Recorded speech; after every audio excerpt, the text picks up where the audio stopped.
let's face it, Matt has, I think, achieved amazing progress in the last year. So you presented last year in Istanbul, and we're going to see an update, and you've got a whole host of demos running as well. So, or not running at the moment, but don't worry. This guy can sort of program, recompile a number of times while presenting and get a drone to basically function over WebRTC. So complete confidence in that. They may not be working at the moment, but they will be by the end of your presentation. Thank you, Alan. Is this thing on? Can you hear me? Hello, everybody. So yes, there may be some dangerous demos, not quite as dangerous, I'm sure, as what is to follow, but still pretty dangerous in that they weren't working 10 minutes ago, so it's going to be a miracle if it works. So everybody pray for miracle, and let me talk to you about Matrix. All right. Am I being projected somewhere? Yep. Wonderful. So yeah, as Alan says, I first spoke to him actually as one of the first people to validate the idea of Matrix about a year and a half ago, mainly as an exercise to get funded to go off on this crazy mission to build a completely open source interoperable ecosystem for communication. So what is Matrix? Really, our mission is to make VoIP, IP messaging, and IoT as ubiquitous as email. The problem that we're all familiar with, I'm sure, is that you have all of these walled gardens which do not interoperate. All of your communication is fragmented between them. If you have Bob wanting to talk to Alice, who knows which app to use? Who knows which identity system to use? All of your conversations, all of your contacts are split across all of these different walled gardens, these silos. And users are basically locked into these proprietary communication apps. They have no control over who they trust with their data or their privacy. The conversations and the contacts are completely fragmented. Our thesis is that people should communicate with the apps and services they choose and that they trust. I should not be forced to use Skype because James wants me to use Skype. I should not be forced to use Hangouts because Alan wants to use Hangouts. I really should have that choice. I should not be forced into making these decisions based on my random contacts.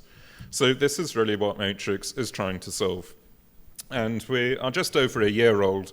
We launched back in TechCrunch Disrupt in San Francisco last year, and it's been an epic year in terms of trying to pull this all together. But I'm happy to say that things have been looking fairly promising. Before I go into the kind of update of where things are at, just recapping a bit more, the main use cases for Matrix are group communication. So that's group chat. Everything is group. You can have a one-to-one conversation with somebody, but that's just a room that happens to have two people in it. We find this is incredibly useful, not special casing the idea of a one-to-one conversation, which is, let's face it, a carryover from the old school of circuit-switched one-to-one phone calls. Just imagine if every one-to-one chat you ever had, you could suddenly halfway through decide, hey, I want to pull in my PA, I want to pull in a secretary, I want to pull in somebody else, I want to disclose this to a wider audience. This is kind of baked into Matrix. You can use it for WebRTC signaling. It's very pragmatic HTTP APIs. We're not talking SIP or XMPP here. We're just using the good old HTTP APIs that everybody is now familiar with, but standardizing them in an open, interoperable manner. And this is really useful for WebRTC, which otherwise basically lacks a standard HTTP signaling plane. It's great for bridging together communication silos and defragmenting, as per the earlier slides. And you can also use it as a messaging fabric for Internet of Things data. So if you have a widget from one vendor that needs to publish some data that is subscribed by a different service or a different widget from a different vendor, Matrix is literally the matrix which is going and linking these things together. So if you're familiar with Firebase or PubNub or Pusher or one of these closed software as a service pub/sub services, Matrix again is very similar to this, except it's completely decentralized and completely open source. So anybody in the room can spin up their own Matrix server and go and start publishing and communicating data to one another. So what do you actually get with Matrix? Is this thing on? Can I back away from this? Is there a way to make it work? Or? Hello. Am I on here? I am. Wonderful. So now I can wander over here. Sorry for making work for you guys. So the Matrix ecosystem, as it stands today, is basically split like this. Our main deliverable is the specification, which is, okay, I'll use the bigger screen. So you use the specification, which is HTTP APIs, and defines how different clients can go and talk to different servers. And we provide an open source reference server called Synapse. We provide lots of bridges and application services to other things, other silos, which I'll talk about in a minute. And there's also lots of third-party servers and services which people have built too. On the client side, you get a web stack built on JavaScript, an iOS stack, an Android one from the matrix.org team, and you also have other clients from the wider community. This, in turn, on the client side is split into a simple library that wraps the HTTP API, and then reusable user interface components. So if you want to add WebRTC or chat functions to an existing app, you can just pick up these open source components and drop them into your existing app. Or you can take one of our existing apps, like the web console or iOS or Android consoles, and customize them as you desire. This one here is Vector, which is an example glossy application that has been written on top of the React SDK. Does that make sense? Any questions at this point? Perfect. I shall continue. So the architecture for this, which I apologize that many will have seen it before, is a mesh of servers here which all go and talk to one another. The really cool thing is that the conversation history is distributed across these servers. There is no single server that owns the conversation. There is no vendor, no network who has control over that conversation. So if this is, I know, the matrix.org server, and this is Ericsson one, and this is a Metaswitch one, we can be communicating with people here, the clients, connected to the respective servers, and that room is totally decentralized across the different parties. It's like email. I mean, it's just removing the central focus that you typically get in today's siloed communities. So where are we at? As I said earlier, we really started off in about a year and a half ago, and the questions we were looking at were, why hasn't this happened before? Why did SIP fail for Open Federation? Why has XMPP and Jabber failed for Open Federation? Why isn't there an HTTP API for WebRTC? As in, why are we messing around putting SIP over WebSockets and these weird contortions rather than just having a standard HTTP API to set up WebRTC calls? Where is the open alternative to all of these closed proprietary pub-sub services? A really interesting question for many people here is, what actually is the answer for telcos to successfully provide OTT comm services? How do you avoid being the dumb pipe? How can you still retain relevance if you're a telco in terms of providing communication services that compete with these closed silos you see on the net? And finally, the conclusion was really, let's just go and build it. Let's go and create this pragmatic new ecosystem and see who uses it. So since then, it's really been a year of, 2014 was the year of the alpha. We launched in September, and it was a very, very basic proof of concept. But come December, we actually launched beta, and we've spent the entirety of 2015 iterating on the beta, going and fixing problems with the spec and the implementations and adding in all of the more interesting missing features. We got to a stable beta mid-year, and as of November, we're really polishing the final missing features and are hopefully going to finally exit beta towards the end of the year. Shall we say Christmas? So where are we at right now? On the client apps and SDK side of things, so this is native Matrix functionality where people are actually building directly on the Matrix APIs. We've got 18 clients out there in the world that we know about. 3 of those have been written by the core team. And these are all over the place. And let's get with the dangerous demos. Oh, this is still on. This is very exciting. Trying to show you as many clients as I can in very limited time. So let me just drop out of horrible PowerPoint. So the first one we have here is text UIs. So WeChat and Emacs. This is like the geekiest possible thing we can possibly imagine. If I quickly zoom in, can you all read that? And everybody ignore all of the desktop notifications coming up there. I'm going to shell into my home computer. This is the simplest, ugliest comedy matrix client imaginable. It's actually incredibly usable. You can see how quickly you can switch between different screens and different conversations. I've got about 600 conversations going on here. This was written by a guy called Tor Theme in Norway as a random side project, but it's very popular amongst all the geeks. So that's at one extreme. Another extreme is the glossy side of things. So let me zoom in on this. This app here is called Vector, and it's an example of a really glossy web-based matrix client. If you're familiar with Slack or HipChat or things like that, you'll see this is really quite similar look and feel. It's precisely the same room that we were looking at before, and you can see we've got images in here. We've got 1,700 people in this room from all over the place. Some of them are running their own servers, like this guy, Brabo, on .quickly.undo.it.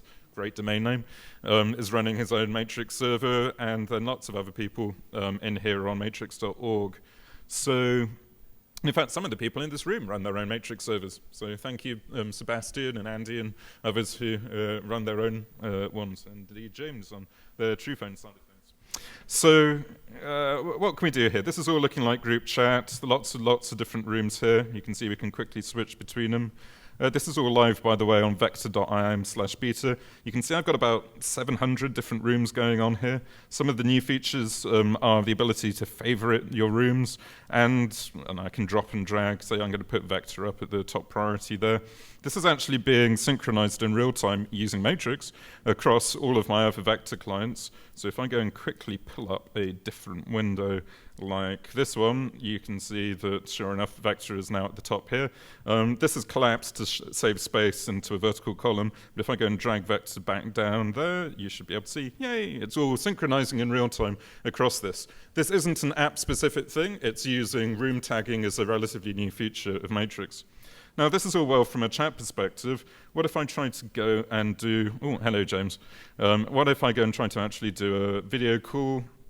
This isn't so exciting, but let me find, here's one of my test users. Hello. Oh, there we go. So I'm getting a desktop notification to yet another window where I've got the other side of this conversation.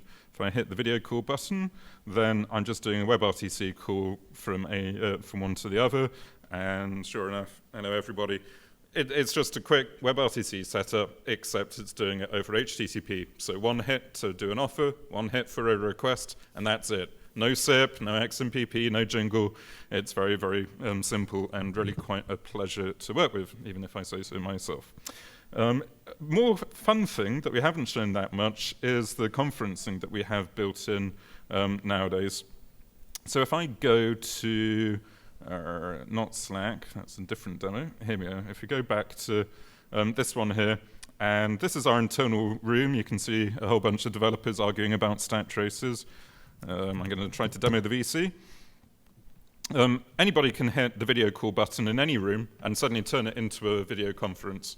This is using FreeSwitch as the conferencing fabric, and hopefully the connectivity, hello, is good enough that you then get a multi-way call like this coming up.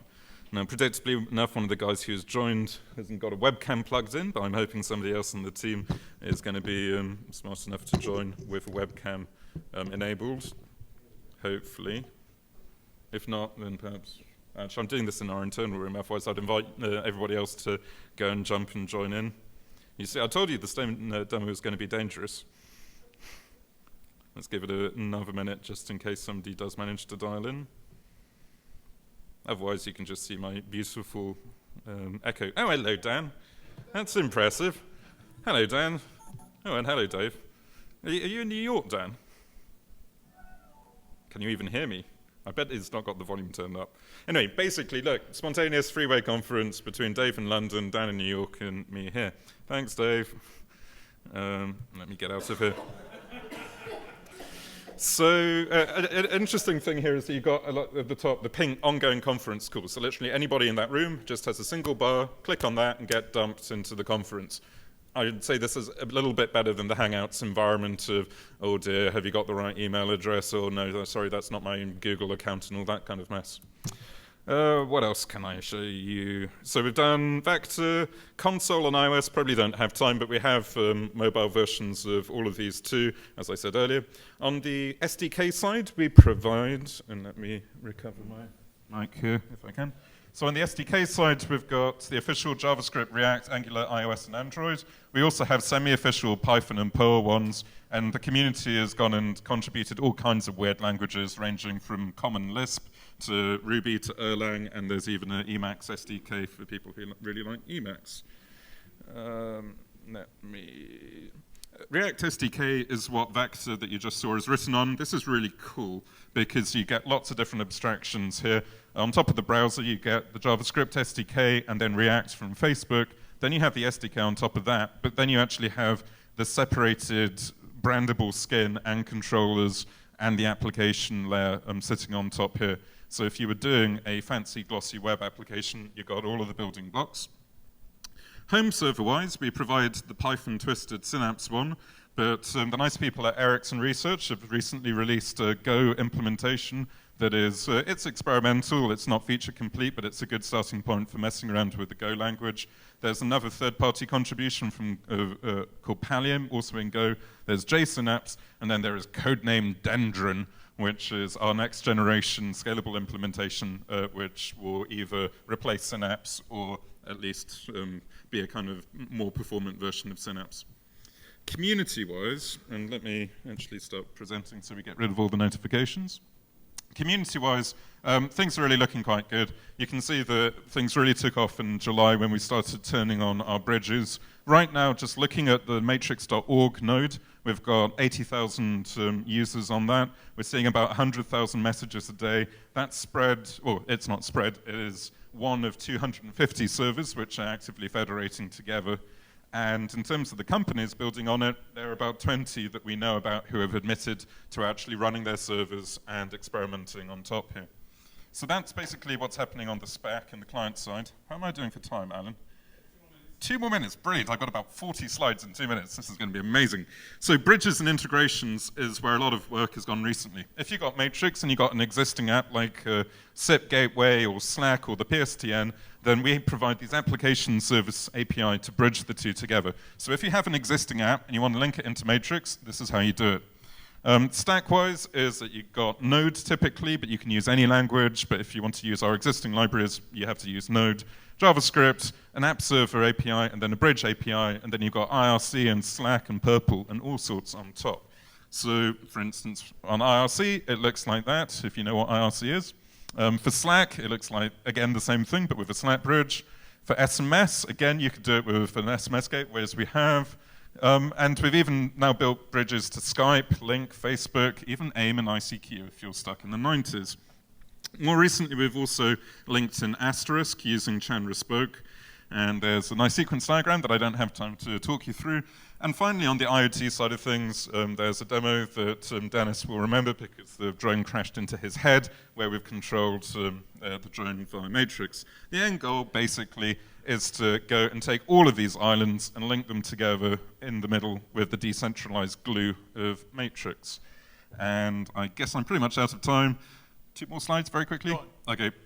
New spec stuff. End-to-end encryption is almost with us. Search is with us. Read receipts are really, really cool and are with us. You just saw conferencing. Screen sharing exists too, and the ability to attach private user data to rooms. What's left? Actually deploying end-to-end. Threading, tagging, group ACLs, arbitrary messaging for arbitrary data, file tagging, decentralized identity, and fixing spam. We need help. Please follow us on Twitter, run a server, give us feedback. Thank you very much. Excellent. Thank you so much, Matt. Theo.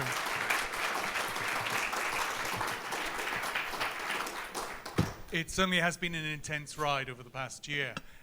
Time for just one question. Any question from the audience? If not, I'll pass just one comment. Oh, there you go. Okay. Just hang a second so everybody can hear. So the last point was fixing spam. Yeah. So I would like to know, how can you fight spam on the network if it's decentralized, and how can you let's say, kick out bad nodes? People that didn't implement the things properly, or is just trying to do something to abuse it? Okay, that is a huge but very, very important question. Obviously, we're familiar with both email and the PSTN as being pretty much open federation, and you get a lot of spam. We have to fix that in Matrix, otherwise all we've done is to create a really easy HTTP API that can plug into everything that allows everybody to spam trivially on any platform imaginable, and that would be a disaster. Fixing it is hard. We're looking at many different approaches, but the most popular one right now is a blockchain-style approach where we go and have a cryptographic decentralized ledger parallel to Matrix, but not actually using Matrix, that tracks the reputation of both the people, the servers, the services, and the identity providers, because you can't trust anybody, and tries to reconcile that into a score of whether basically when Joachim sends me an invite on Matrix, what is your eBay rating style reputation that gives me some confidence that you are who you say you are. But doing it in, basically doing it in such a way that everybody keeps each other honest. And it's really hard. It's much harder than the rest of Matrix put together, but we have people working on it, the best men working on it. Because it's an open source project that enables that. Oh yeah, and actually some people have joined us. One of the Googlers who've joined us recently came because of the fun side of fixing spam, having basically done it within Google. Wouldn't it be more fun to do it across the whole world? Cool. That's excellent. So again, a round of applause for excellent presentation. Thank you. So Pedro, if you can come on down and get set up. So while Pedro's getting set up, just one comment. Matrix has been a supporter of TADHack through this year, and one of the common themes, it sounds very interesting. You can see the games that, the opportunities it creates, but with the hackers, what they've been able to do, it's just been amazing. From, of course, drone control, robot control, through to communications. So it's just the flexibility, the openness, the ease with which hackers been able to take Matrix and then plug it into a whole range of scenarios so easily, I think has been very insightful and really enabled Matrix to show its potential across a very broad developer community. So well done in all the work that you've done through TADHack. Thanks so much, Matt.